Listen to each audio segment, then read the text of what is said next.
I'm Rebecca Vincent, the Director of International Campaigns for Reporters Without Borders.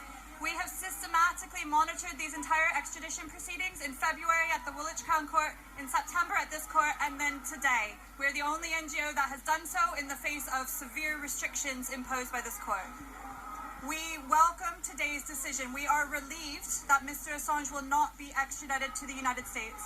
We share concerns about his health and his mental health. We have been highlighting this for quite some time, that he has been vulnerable, that we have stated, and I'll repeat today, that his extradition was a possible matter of life or death. So in this regard, this was the right decision. But we were concerned by many other elements of what we heard this morning. It is very clear that on substantive grounds, this country would have handed Mr. Assange over to the United States to face trial there. We disagree with the judge's assessment that this case was not politically motivated. We disagree with her assessment that it was not about free speech.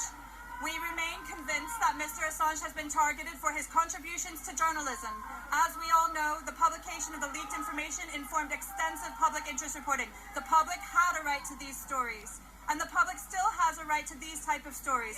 We're concerned that this decision leaves the door open for further prosecutions in this regard. If this happened to somebody that did not suffer from the mental health issues that Mr. Assange suffers, they could easily be handed over. Somebody else could just as easily be made an example of in the same way. So regardless of the fact that he will now not go to the United States, a clear signal has been sent that the arms of the US can reach everywhere, that journalists everywhere have to be a bit concerned about what they publish, particularly related to national security issues pertaining to the United States government. I would have liked to see a stronger position from this court, and indeed the UK government, in support of press freedom, of freedom of expression, of human rights in this regard. So we continue to make a point on the broader principles here, and note as well that the Espionage Act must be reformed. It lacks a public interest offence. If anybody else is pursued in this way, they cannot adequately defend themselves. No publisher, no journalist, and no source. And here too in this country, the Official Secrets Act lacks a public interest offence. So until these broader issues are addressed, journalists remain at risk in this country, in the United States, and internationally.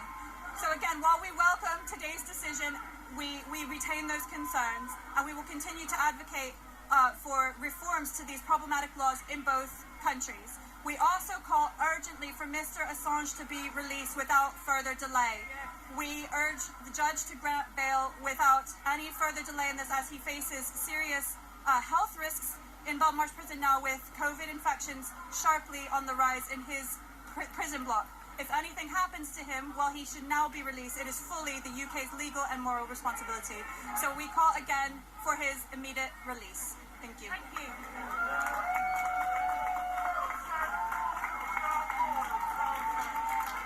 Sorry, I know I said I was finished, but can I address access issues? Because actually what we faced this morning was outrageous. So many of you know our position about open justice restrictions in this case. We have documented extensive and involving barriers to open justice since day one of this case.